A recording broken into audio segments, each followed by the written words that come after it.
Good morning, everybody out there. Glad to see you this morning. I hope that you are having a great week so far. We had Mother's Day this past weekend, which is busy for us. Lysandra leads a mother-daughter luncheon outreach at our church. Had a good turnout for that. Yeah, great turnout, great time, great volunteers. Everything was wonderful. Like 115 or something? Yeah, 115 women and girls and teen girls. It was great. And then Mother's Day, Sunday. So you want to kind of give a recap of what your Mother's Day was like this year? Yes. So Mother's Day was a little disappointing this year. I can say that honestly and without... Not because of me, I'll say that. Without shame put on anyone, but just because we had a sick kid. And so it was sad. I felt sad for her. I felt bad. She was sad. Everybody was sad. And so we still had a good time. Like, my family treated me to my favorite meal, which is like a salad with all the fixins and like where I get to make my own. Giant salad. If you've not seen the picture on social media, it's pretty funny. It's as big. It's like the salad is as big as my head. It's like this giant salad bowl. It's like what other people would use as a serving bowl. Yeah. It's my personal It looks like it's a salad for 6, but for 1. Yes. So I was happy with my salad. But Isabella was sick. And so that was sad. And then, like, normally the one thing that I want every year for Mother's Day is to take pictures with my girls, because every year on Mother's Day, I will look through every Mother's Day picture of me and the girls. And it's really special. 19 years now. Yeah. And I love it. But we couldn't do that because she just felt terrible. She felt so bad. And so we pretty much just cuddled on the couch and stayed in, which there again, that's kind of sad for me because my thing is, like, if it's my day, I want to be outside the whole day. I want to be walking. I want to be at the beach. I want to be like in the sunshine. So it was like a disappointment as far as not being able to do the things we would normally do. But it was lovely in that I had my children with me. They all wrote me beautiful cards and gave me very sweet, meaningful gifts. And Thomas made sure that I had everything that I needed to enjoy my day. Yep. He went out at like 6:30 at night and got Thai food for me because I love Thai.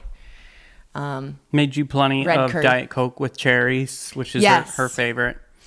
Yes, I had Diet Coke and cherries with ice with a straw. Yep. Very specific. So It was delicious. we made the best of it. Yeah. Hopefully your Mother's Day was great. We'd love to hear all about it in the comments. Today's episode, we're going to talk about and have each of us kind of evaluate how we're spending our lives.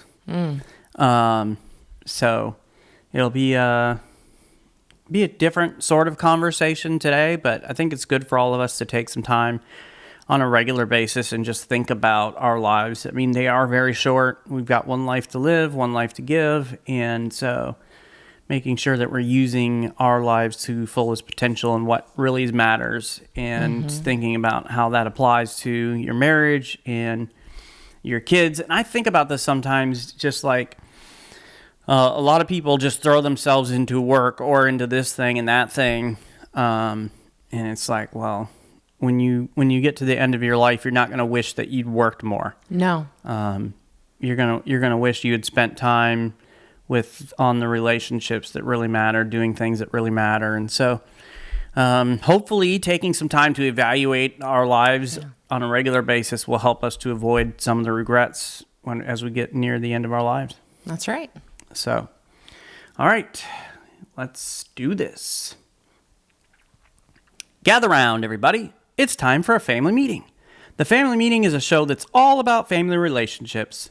We're the Osterkamps. I'm Thomas, and this is my wife, Lysandra. Hello, and welcome to our family. Welcome to episode 242 of the Family Meeting Podcast. On today's episode, we are going to discuss how you spend your life. Yeah. Sounds like we are going to evaluate all of our listeners and tell them if they're doing a good job or not. We are, and that's the thing. We want you to just kind of give us a rundown of what your day looks like, and then we'll tell you all the ways you're just blowing it. Oh, my. You're just wasting your life on things that don't matter. That is not at all what we're doing today, but we are going to look at what's truly important and see if we're spending our life on the right things. And when we say we, we mean us and you together, because this is something that we often talk about in our marriage. We often talk about in reference to our children. Yeah. How much time we're giving them and what we're doing with them. We talk about this with our ministry, with our business, with everything. And so this is just something every so often I think it's good for all of us to stop and think about. And so we're going to have this discussion today. I mean, if you're lucky, you have 18 summers with your kids. Oh, stop. Gosh. 18 summers. It makes me so sad. Yeah. It's not enough. Because it's like we've got a 19-year-old. Mm-hmm. We have an 18-year-old. Mm-hmm. We have a 17-year-old. Yeah. And so for all three of those, every opportunity we have with them is becoming increasingly more important, because this could be the last summer together. This could be the last family vacation together, and all of those sorts of things. So that's part of the whole evaluating, right? I think about what Paul wrote, and that is redeeming the time. Yeah. And just using the time to its fullest capacity. But before we jump into that conversation today, Lysandra and I are leaving tomorrow to head up to Jacksonville. We don't just encourage you to go to couples retreats. We don't just speak at couples retreats. We go to them as well. And we're going to Family Life's Weekend to Remember up in Jacksonville this weekend. I am so excited. It's going to be a lot of fun. Reserved a hotel. We're actually going up a day early, so we can just kind of spend some time together. And then we'll have the retreat Friday and Saturday. They go to Sunday, but we're coming back Saturday afternoon, evening, so we can be at church on Sunday. I have my elbow ready. I am ready to just elbow you the whole way through the conference. Yeah. And be like, this is for you. This is what you need to work on. Do this. Yeah, I'm ready.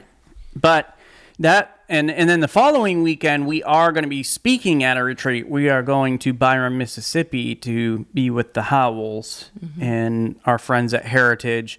Looking forward to a great time with them, talking about leveling up your marriage. Lysandra and I this week were chatting a little bit about the sessions. And so let me see. We're going to talk about level up your compassion. We are. Level up teamwork. Yes. Level up your forgiveness. Talk about that Sunday morning. And everyone's favorite. Yep. Level up your sex. Yeah. So that's the session we have been talking about a lot, just trying to decide what is the information that we want to talk about. When I was going through a call with James to kind of finalize the last minute details and all that, make sure we were on the same page, Lysandra and I will be sharing Sunday together the final session in their Sunday morning church service. And I told him, I was like, well, we won't do sex that day. So no, we won't do that. But yeah. Yeah. I think that I may just excuse myself if we have to do sex on a Sunday morning in a church from the pulpit. We typically do that. Whatever morning they have sessions, we typically do that first session in the morning. Because everybody's kind of tired, and all of a sudden you say sex and everybody's ears perk up and they're wide awake. Like, it's better than coffee. I'm telling you. Well, isn't it better than coffee though? Yeah, because coffee is the worst. So wait a second. I have to think about what you just said and see if I need to be offended. No, just coffee's horrible. Okay, so I'm not offended. It's definitely better than coffee. I love coffee though. I'm offended that you don't like coffee. Yeah. Yeah, always offended at something. But it's going to be a good time. We would love for you to join us there. Like I said, we don't just tell you to go. We go to them ourselves. And so we encourage you to go. If you're at all in the area or feel like taking a vacation to Mississippi, we would love to see you. I also have been thinking about this conversation we've been having in the Family Meeting Community Group on Facebook. I came across this article, and I shared it to the group. A page from Orlando put out an article that says $18,000 per year. Half of U.S. families supporting adult kids.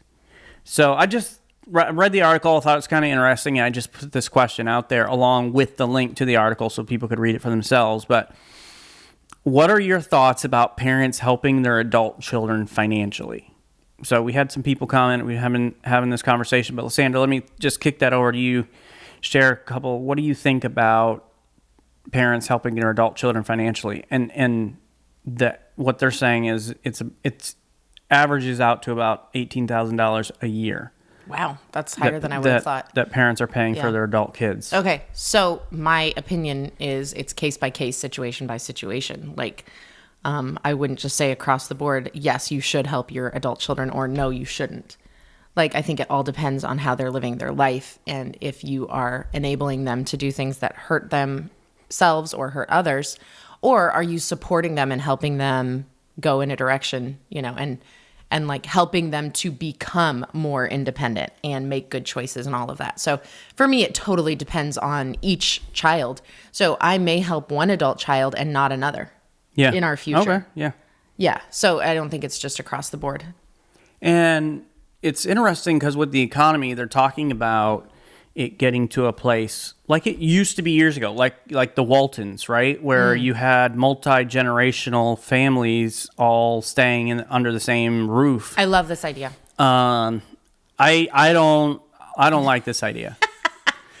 I knew you wouldn't. We'd have to have an extremely large house for that to happen. But economically, it is getting harder for kids to get out, get on their own, and so. I'll read you some of the comments here that have come in this conversation. So Chloe Koski says, my kids are 7 and 5, and I already tell them to work and save up to buy their own stuff. A laughing face emoji. Hard pass for me. Which I agree with that 110%. Yeah. Like Isabella is just graduating high school. She is heading off to Flagler College in St. Augustine. All the way along, we have explained to her, like, you are paying for your own college. We are not paying for your college. We are of the opinion that if you pay for it yourself, you value it more and you put more into it and get more out of it. And so knowing that, she has worked hard for scholarships, which I think has impacted her life already. Yeah. And so she's got a lot of scholarships coming in. Now, will we help her if she gets into a bind? Absolutely, 110%. Well, and we'll pay for things like meals, and if there are certain things that she needs, and we're financially able to, we'll step in and help for sure. Oh, yeah. And she can do her laundry here and all that kind of thing, all those things. But we do want to train them to, like, be able to handle their own things, but it doesn't mean we won't help them. So we'll see. Her kids are 7 and 5, and they've got a tiny little baby also. We'll see once they get there. 10, 11, 12 years down the road, we'll ask that question to her again and see if her response changes. Sherry Lauk says, I think every situation is different, and we often look at this through the lens of our own experience, the age of our children, and the things we've witnessed in other families. Teaching our kids how to save and spend wisely is essential and best when modeled in our own lives, which I love that. Yes. Learning lessons the hard way isn't a bad thing. Enabling is harmful. We definitely need the Lord's wisdom! ! There. Some things hit differently when your children actually become young adults, become more independent, and are making their own choices. So I like said. I like those thoughts. Very well said. Dylan Justice says this: through college? Sure, as they are getting started out of generosity. Sure, so long as it's not abused. But working in finance, I've seen far too many people my age and older reliant upon their parents for financial support. So, I have to say, I'm curious how old Dylan Justice is. When he says relying on support, like his age are relying on support. I think he's a little younger than us. Okay. So maybe 30s? Yep, 30s. Okay. Wow. DM Metter says this: as a business owner, I can quote unquote gift each adult child up to $18,000 per year. He says, odd that's the average as well. So that's kind of interesting. Very interesting. And I like this. He commented underneath his own comment, and he says this: I don't give my kids money. I give them work in my business. which is great. So I thought that was great. Like he's teaching them to work, and hey, I'm more than happy to help you out if you're willing to work for it. So great philosophy, and it's nice that he has the means to do that. He's very entrepreneurial and he's living the dream. I mean, he's got his own business, and he lives on an island in Belize. Is he living your dream? He is, yeah. It's like, I don't think he's living the dream. I think he's living your dream. Yeah. Jason and Jana Frost say, reading through all these comments and realizing that I'm probably a bad parent. Which is not the goal of Family Meeting Community. Yeah. No, you're not a bad parent. We pay for college, after grants, and scholarships. I pay for everyone when eating out. My son does pay for his car and insurance. They do pay for their outings as well, which is great. I mean, if you have the means to do that and that's what you want to do, that's fantastic. I mean, I have no problem or issues with that at all because, you know, they're working hard and working to get their education and all that kind of stuff, which is important. And Sherry Laux commented underneath that and said being able to help your kids through college is a blessing. So, and there's more comments under here about it. I just thought I'd share some of those with you and kind of ask you who are listening, those who are watching by way of YouTube, what are your thoughts on that about adults financially helping out their kids to the tune of $18,000 a year? Well, and maybe people can chime into that discussion. Yeah. And just see, okay, what are your thoughts on that? Mm-hmm. Yeah, great. All right, so let's get into our discussion for today because we want to help you think through the areas in your life where you're giving your time. Because we only have this one life to live. We only have this one chance with these children we have. And we only have one life to live with our spouse. Yeah. This is it. So are we wasting our chance or are we using every moment like it's irreplaceable? Because each moment is irreplaceable. Well, and I think sometimes we have this idea that it just goes on forever. Like we have a bunch of time. It feels like that when they're toddlers. And it definitely does. But when you really think about the fact that I've got 18 summers with them, maybe, if you're lucky, you may have more than that, but 18. So, you know, every year that clocks down. 18 is not much. No. It feels like a lot when you've got, like we had, 5, 4, 3, and a 1-year-old. Like those days sometimes are long, but the years are so short. It's so true. So we enjoyed a book written by John Mark Comer that touches on this topic and has a very powerful message. The book is called Practicing the Way. As we mentioned, we are followers of Jesus. We lead Beachside Community Church together. And so being Christians, dedicated Christians, practicing Christians, we really enjoyed this book and getting us to think about the way that we're spending our lives, obviously for Jesus, but, you know, he's given us the families that we have, and we want to be wise stewards of that and spend our time wisely and investing in our families as well. But the book, and there is a book entitled The Ruthless Elimination of Hurry. I've not read that book yet. I haven't either. I'm on my afraid list. It's on my list. A bunch of people that I know and respect have read it and said it's fantastic. That book scares me. But in the book, Practicing the Way, he's got a chapter titled, You Must Ruthlessly Eliminate Hurry from Your Life. And in the chapter, he challenges us about the tendency to fill our days with busyness and distractions. So if we're being honest, Lysandra is more prone to fill her day with busyness, while I am more prone to fill my day with distractions. You say that's fair? Absolutely, 110%. But it's often a combination of the both. But the point of it all, he's saying just, hey, you need to reflect on what truly matters. So I think about that account of Jesus when he's over at Mary and Martha's, Lazarus' house, right? And he's teaching, and okay, you've got to remind me who does what. Mary sits at Jesus' feet, right? Got it. I'm the worst with names. But Mary's sitting at Jesus' feet, and Martha is she's fixing lunch and she's washing the dishes and she's getting the table set and doing all the stuff. And she's over there looking at her sister, like getting, a little bit angry. Mm-hmm. Like our girls do sometimes when it's like, I'm the only one washing dishes here. I'm the only one cleaning up. It's so funny because our girls will be like, if they're working, they'll be like, where's so-and-so?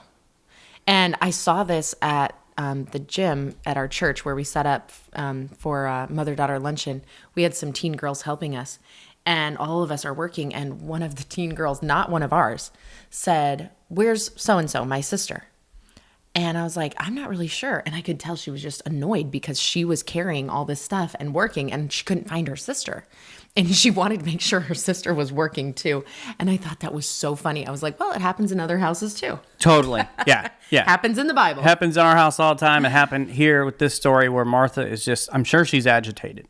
Knowing my daughters and even how I feel sometimes where it's like, I'm working hard at something and you look over and you see somebody who's like, just sitting there or just standing there. It's like, it blows my mind. Jump in. we lead Beachside Community Church together, and this is just kind of a vulnerable, authentic, I'm a human, so I struggle.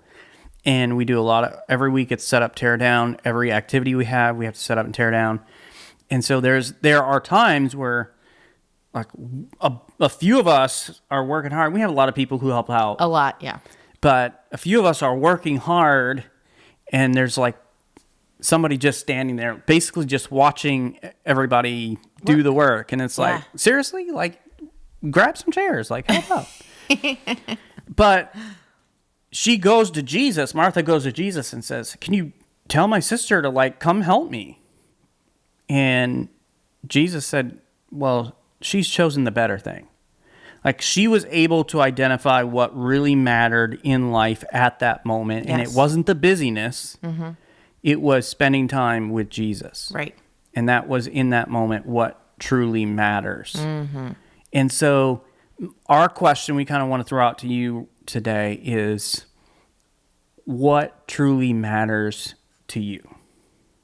What matters to you? So let me kick this over to Lysandra. Then I have a couple of things I want to share about what matters to me. But Lysandra, when I ask that question, I throw that out there to our YouTube listeners. Go ahead and put it in the comments, by the way, what truly matters. We do want to hear and have a conversation about it. What would you say, Lysandra, truly matters to you? I think about this often. I have thought about this many times. I rethink it all the time, and I'm constantly trying to keep this in the forefront of my mind to make sure that I am making the most of my life for what truly matters. And so the very number one thing is my relationship with Jesus, spending time with him, pleasing him, and that can filter into a lot of different aspects of my life. But that is number one for me. After that, it is my relationship with you. Then it is my relationship with my children. And then kind of underneath those three relationships is almost a mixture of things that kind of come in forth all together. And that is things like my health, my home, my business, things like that all kind of come in together.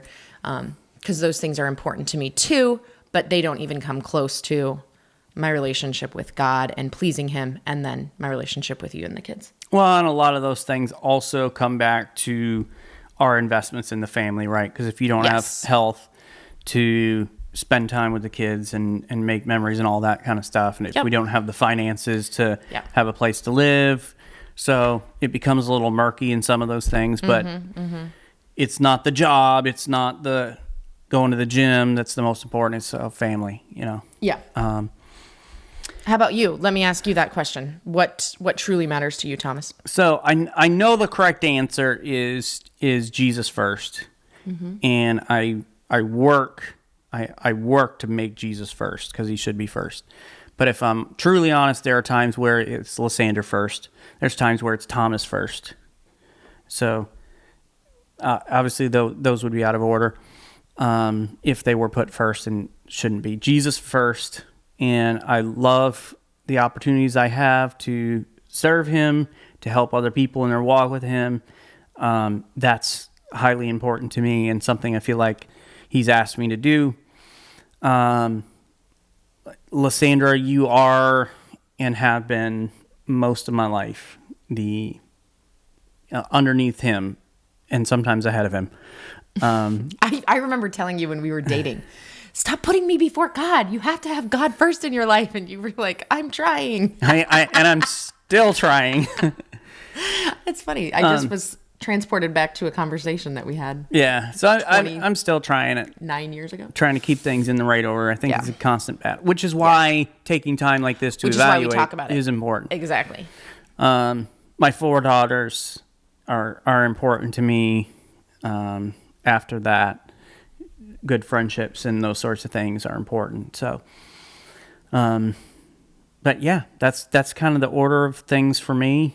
And it is a work to kind of keep them in proper balance. Yeah, and I think a lot of people could probably say, yeah, me too.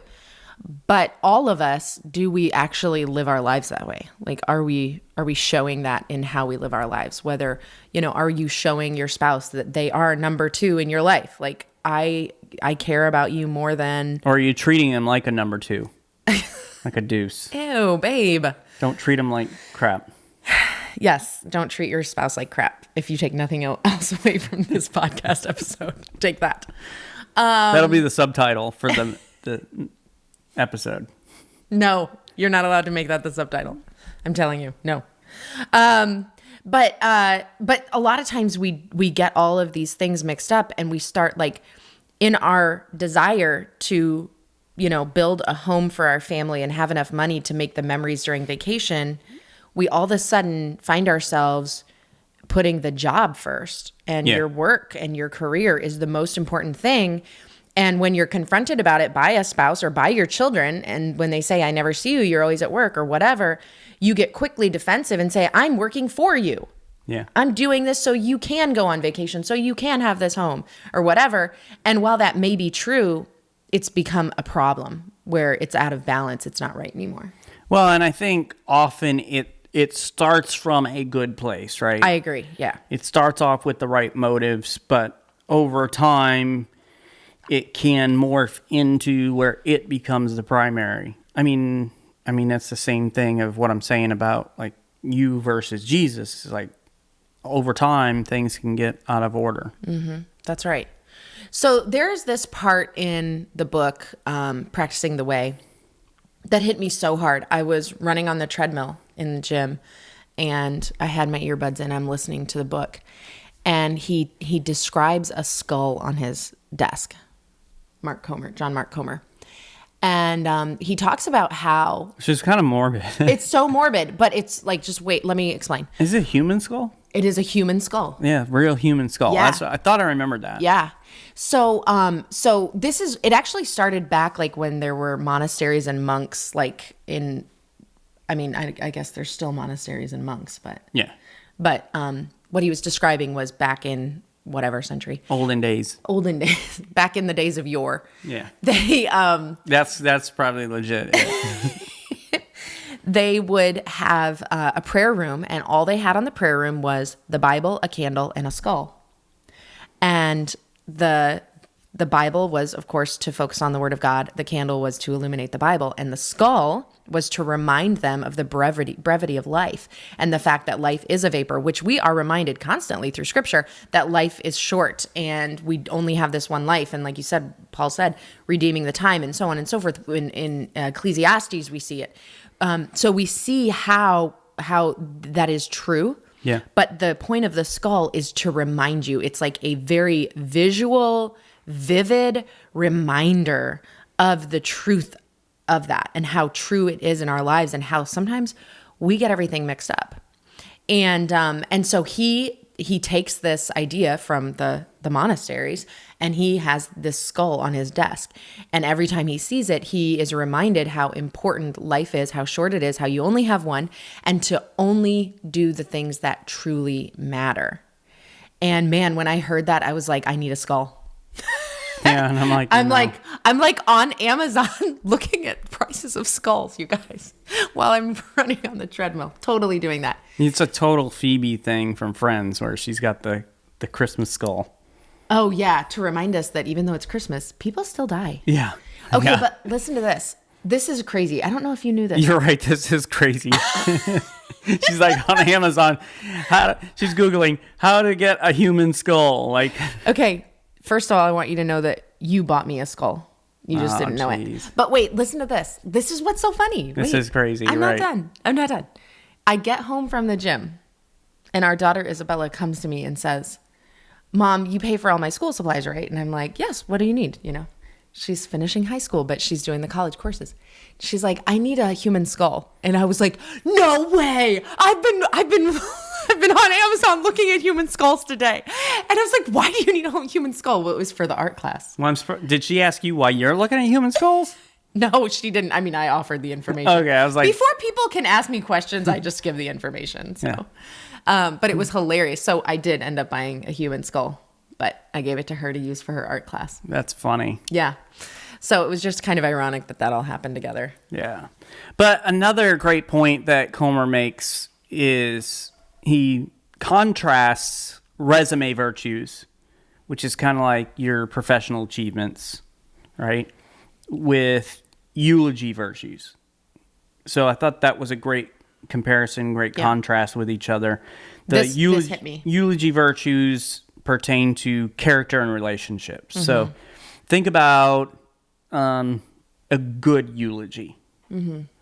Typically, it includes thoughts of legacy and impact. Yes, right. So you're thinking and reflecting on the legacy your loved one has left behind, the lessons they imparted to you, whether it was something they taught you or just by something they showed you, an example they lived out in their life, and the memories that will be cherished by the people they touched. Mm-hmm. Right. Very rarely in a eulogy do they talk about they got this degree. Sometimes they'll talk about where they worked and just different things like that, but it's not the focus. Definitely not the focus. It's like, I remember the time when Grandpa and I fill in the blank. So yeah. Whereas a resume is going to be like, I worked this long at this place, I achieved this, I did this, da da da da da. And the truth is, when our life is over, and thinking about that skull and how life is a vapor, when life is over, nobody cares about the resume. No, not really. The resume doesn't matter. Which is funny because for a lot of us, we spend our lives to build the resume. Yeah. When we ought to be spending it to build a eulogy. Exactly. So that is one thing that I would ask all of you to think about right now.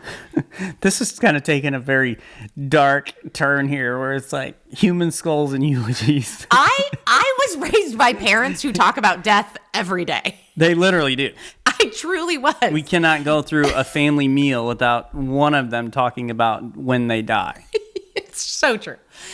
But in a way, that's like my parents have been living their life like understanding that life is a vapor and, you know, you can't take it with you and all this. But now my kids make fun of them. They're like, can't we just not talk about your death today, Papa? We're like taking bets on how many minutes before Papa references death in some sort of way. Exactly. It's like, oh, who had 5 minutes? Yeah. We're paying each other up. But seriously, if you think about that, skull, you think about if today were the last day of your life, what would your kids say at your eulogy? What would your spouse say at your eulogy? What would your neighbors, your friends, your church friends, whatever, what would people have to say at your eulogy? Like, is there anything worth talking about? Or is the only thing there like your resume? Yeah. And I think that's a powerful thought, even though I understand it's morbid and it's dark. But really, truly, like we all should be thinking about this because it will motivate us to change the way we live in a way that our eulogy will be meaningful and impactful and we'll live a life that matters. Well, and it would be so sad if I wouldn't say it'd be sad if I died today, but it'd be sad if I died today and the only thing my kids had to say was, well, he pastored for 25 years. Oh, how tragic. Yeah. It would be tragic. And that's like, I often think about this. Like, what do I really want my kids to say about me? What do I want Thomas to say about me? Like, what is the impact I'm actually trying to leave behind? Yeah. And so what we'd like to do is just kind of share some of the highlights from the book that may help you, as it did us, in rethinking our priorities in life and how to achieve spending time primarily on those things that really matter. And so if you haven't read the book yet, we encourage you to pick it up. Paper, if you prefer paper, it's there. If you prefer Kindle, Audible, whatever format you want, it's there. But I think it'd be a good read. But we'll kind of give you some of the highlights. Okay, so the first thing that the author introduces is the concept of a rule of life, which I think this is really good. I love organizations. I love lists. I love calendars. And basically a rule of life is like a structured framework that organizes daily rhythms around God's presence and God's priorities, which, by the way, you taking care of your family, you investing in your family is part of God's priorities. Like that is lined up. But this rule isn't about legalism, right? It's not about and this was such a good chapter for me. Like really, I just had to keep pushing pause and taking notes, even though I'm like running on a treadmill. But it was just really what I needed, because I like rules, I like framework, I like routine. Yeah. And so I definitely have a pull to legalism. Like I have more of a pull to enjoy being able to check off boxes. Busyness. Yeah. Yeah. Performance. Yes. And so, this rule of life isn't about legalism, but it's really about creating space for transformation. So what John Mark Comer suggests is incorporating 9 core practices, and he really goes into each of these practices. But imagine how these 9 core practices would affect your family. So the first one is Sabbath. And the idea of Sabbath is a day of rest, which is so important and so beautiful. It's a day that you reserve for rest. For us, this is our family day. This is Fridays in our home. And even our adult children take work off on Fridays. Yeah. Currently. And we have told them many times, we don't expect you to do this for the rest of your life. Like at some point, you have to make your own They're path. Choosing to. They're choosing to. Like they don't want to give it up. So for us, that's Friday. And it's when we actually rest. We work hard to not work. Yeah. And it is hard work to not work. And of course, there are things that come up in life where you have no choice, like it's going to happen. But most of the time, that's our Sabbath. And then solitude, prayer, fasting, scripture, community, generosity, service, and witness. So I think this is really great. I can't, for sake of time, we're not going to dig into each and every one of these. Yeah. But you can do that in the book. Yeah. Do that on your own time and really get into that. But I think that the one that hit me the most was Sabbath, and just reminding me how important it is to take a day off and spend with my family and with the Lord. Yeah. And we bring the Lord into our family day, and we talk about things that are important and things that matter. So I'm going to throw this out there because it's kind of a pet peeve of mine. Okay. So Sabbath is used as it is a day of rest. So nothing wrong with using the word Sabbath in that aspect, but the Sabbath is Saturday. So and not Sunday, not any other day. So the word itself means Saturday. Is that what you're saying? So like if you see capital S Sabbath, that is Saturday is the Sabbath. So in our language, is it true that people use the word Sabbath meaning a day of rest? Yes, but a lot of times they're doing it wrong. Well, no, a lot of times I see people talk about Sunday as the Sabbath, and Sunday's not the Sabbath. Right. Especially not for pastors. Yeah. So the idea of crafting a rule of life is fantastic, and you ought to have that for yourself and for your family. He also talked about embracing spiritual disciplines. And of course, here in the 9 core practices that he talks about, rule of life, you have, it's all about spiritual disciplines and prayer, fasting, scripture reading, those sorts of things.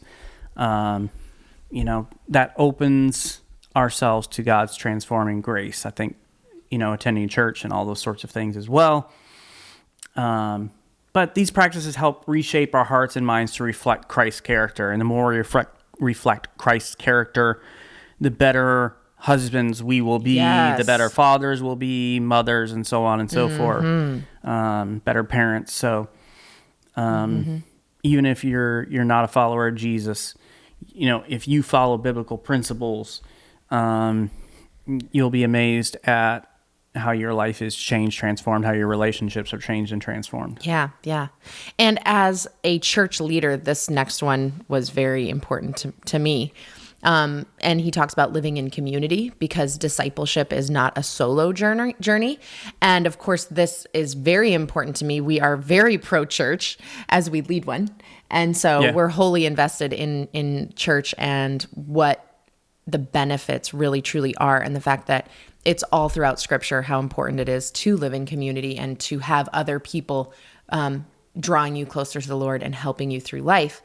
And so he really emphasizes the need for a spiritual family, and we would like to emphasize that for you as well. Thomas has a shirt on right now that says family first. And of course that is talking about your nuclear family, the mom, the dad, the kids. But take some time and put your church family first. Make it a priority in your life to have a church family as more important than, a baseball team or, going to the races or boating or whatever the things you choose over your church family. Maybe try to put your church family first and see how that impacts your life. Well, and I think beyond the church is having that community around you. And there's different circles or different levels. I think having that community in your neighborhood, getting to know your neighbors and developing those relationships with them. We're blessed with some great neighbors that have an amazing impact on our lives, on the lives of our kids. Yes. I think having friends that are kind of in the same life as you're in, same what's the word I'm looking for? Stage of life that you're in.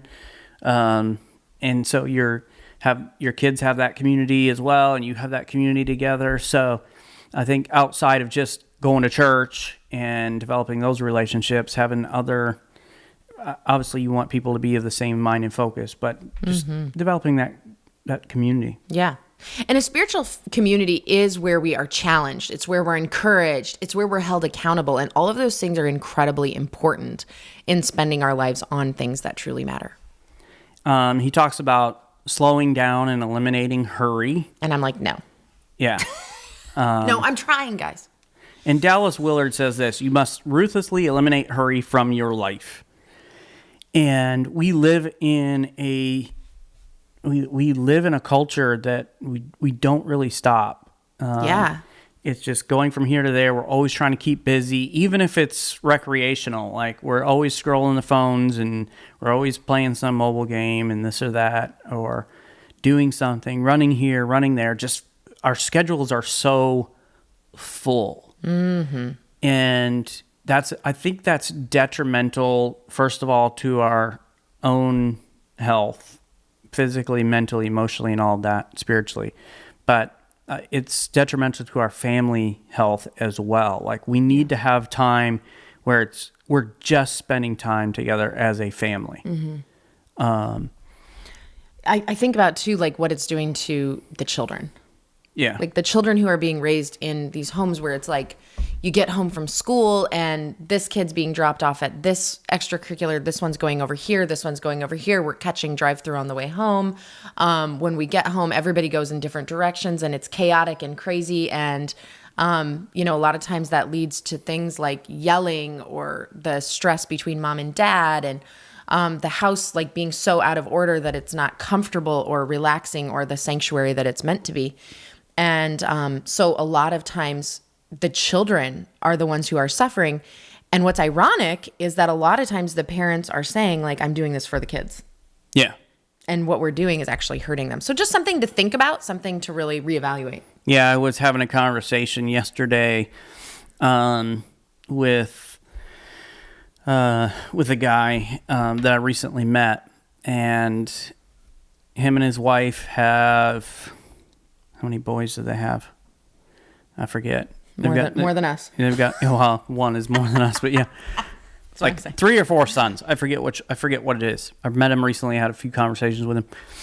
And he was talking about the fact that, their schedules are just nuts. He works in the fire service, and she is something in nursing, where her schedule is all over the place. His schedule is obviously all over the place. And so their kids are in soccer and flag football and just different things. And we were just, commiserating about, the sports stuff is fun, but man, it can easily take over life where it's like, we've got this practice this day, this game all this day, tournaments on the weekends. And it's just like, we can have our lives just so full. Chaotic. Of stuff that it's like, we don't actually get to spend time together. Mm-hmm. That's right.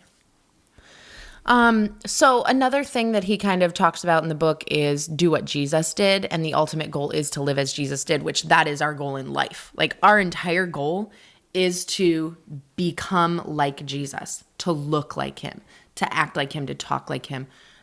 So that when people look at us, they see Jesus. We want to represent him well. And that is truly our goal. And so in order to do that, though, you have to really think about how would Jesus act in this circumstance. Of course, you think about like the book that became so famous and so popular and created the whole What Would Jesus Do movement back when we were... What's the book? Oh, no. Shouldn't have mentioned the book because I wasn't ready to say the name. I can't remember it now. I don't remember. Did you not read it? No, I have no idea what book you're talking about. I read it when I was a kid. Hang on now. It's not called What Would Jesus Do, but it's where the What Would Jesus Do movement came out of. It was a preacher who basically started challenging his people, like, if Jesus would do this, and no matter how radical it is, you should do it. And like there was like a newspaper man who sold his newspaper business or something, and like I can't remember, but it was like big things, and it like completely revived the city. I just remember as a teenager having the fabric WWJD bracelets. Yeah. And it was everywhere. Everybody was wearing. You're talking about athletes, celebrities. Everybody was wearing them. It was cool. It was the in thing at that point, But we want to actually say, what would Jesus do in this situation, and then do that. So whether it is your profession, your relationships, or your daily interactions, what would Jesus do? Because this mindset helps integrate faith into every aspect of life. And certainly faith should be integrated very well at every level in your family and your family relationships. So your relationship with your spouse, with your children, with your mom, dad, mother-in-law, father-in-law, every aspect of our lives, this question should come into play. What would Jesus do? How would he handle this? What would he say? And as we do that, we are going to be creating more meaningful relationships, and we are going to have a higher impact on those who are around us. And so, this is kind of what I want to challenge you with as we come down, getting to the end of the episode. Are you spending the amount of time you want to with your wife, with your husband, with your children? Mm-hmm. Are you using your time in a way that you will be pleased with at the end of your life? Or will you be full of regret? And some of you, I know you're listening and your children are grown and maybe you've made mistakes and you're looking back and you are like, if this is hitting you square in the heart and you're full of regret. Let me just say this. There's nothing you can do about the past. Mm-hmm. What's done is done. What you can do is you can pick up and start doing today what you wish you would have done then. Right. You can live from this point forward to minimize the regrets that you have. So think about that. Take some time today and craft that rule of life, and then begin to put these things into practice. Maybe because of the way that you lived your life and you just threw yourself into work, you don't have a great relationship with your kids. Well, you can work to mend that relationship now. It's going to take work. It's going to take time. But whatever the regrets are, whatever's done is done. You can just start today doing what you ought to be doing. That's right. And the first way to start that off is by apologizing and owning the mistake that you've made. So it may mean you going to your adult children and saying, I put too much time into work and I'm really sorry. Like, I'm recognizing it. I own it. I understand that it hurt you and it's hurt our relationship. Yeah. I'm taking responsibility for that, but I'm asking you if we can start over right now. I'm asking you if you would spend time with me. I'm asking you if I can, be brought back into your life or whatever it may be. So go ahead and take the, own what you've done and take the responsibility for maybe the past mistakes that you have made. And then just think, like, all of us need to be thinking, imagine your eulogy was written today. What would it say? Are you happy with what it would say? Or are you regretting what it would say? Does it look like a resume of work? Does it look like, is it just all about outward and everything else, and there's neglect with the family, or there's neglect with your spouse? Think about those things, and today is the day to change course. Today is the day to start building a eulogy that's really going to count for eternity. And so with your family meeting tonight, you're going to sit down with your family and you're just going to talk about this. You're going to talk about priorities in your life, and give your kids opportunity to share what are the most important things in their life, and ask them to rank them. Now, obviously, if your kids are smaller, they may not be able to quite think through this, but you can ask them about things that are important to them, what they understand, things like what do you love the most in life, and things like that. So you're giving them an opportunity to share what's important to them. I would encourage, let the kids kind of go first if you can. You'll get a more honest answer than if you go first and they hear your answers. That's true. And then, as a husband and wife, you're taking an opportunity to share the things that are important to you and why. Explain to your kids why. And then just talk about, like, hey, how do we feel like we're doing in life at our actions backing up what we say is important? If we say Jesus is important and faith is important in our lives, do our actions actually back that up? If we say husband and wife relationship is important, does our life back that up in the way that we're spending our money, investing in the relationship, spending our time? Are we having time on dates and retreats and anniversary getaways and in conversations together? We say kids are important, and does our actions back that up? Are we actually spending time with them and investing in them? So just think about those things, have that conversation, and then talk about ways that we can make what's truly important in our lives. Thanks for joining us today. Please go and subscribe to the Family Meeting podcast from your favorite podcast provider. And if you found this information helpful, please share this episode on social media and invite your friends and family to listen in with you. To find more content and information Lysandra and I provide, you can go to our website, familymeeting.org. We'd also love to hear from you, your thoughts and comments about today's episode, your stories, your experience. You can do that by emailing us at info@familymeeting.org. If you're on YouTube, drop a comment right there, right now while you're watching. But you can also text us if you want, or call us and leave a voice message at 904-257-3062. And we want to invite you to join us for our next family meeting next week as we discuss helping your kids understand the reality and value of money and things without burdening them with the weight of your finances. This is tricky because I remember when my kids were little and they'd be like, can't we just go to McDonald's? Can't we just go to get ice cream? And there were times that the answer in reality was no, because we have no money. Yeah.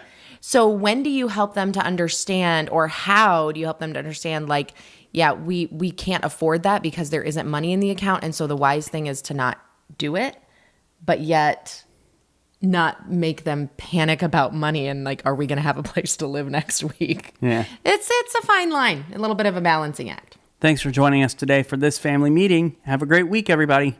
This meeting is adjourned. All right. Yeah, so good episode. Love the skull. Think about what's important. Yeah, you guys have a skull at your house? If not, Amazon can get it there in 2 days. How many of you think this woman is crazy for wanting a human skull? I know I do. So, yeah, hope you have a great week. We would love to continue this discussion further right there in the comments. Let us know what are the most important things to you, and how do you work to make sure that they stay most important. On the last note, I want to say, if I'm totally crazy, he chose me and married me. So how crazy does that make him? Crazier. Pretty crazy. Crazy for you. All right. And with that, we're out of here.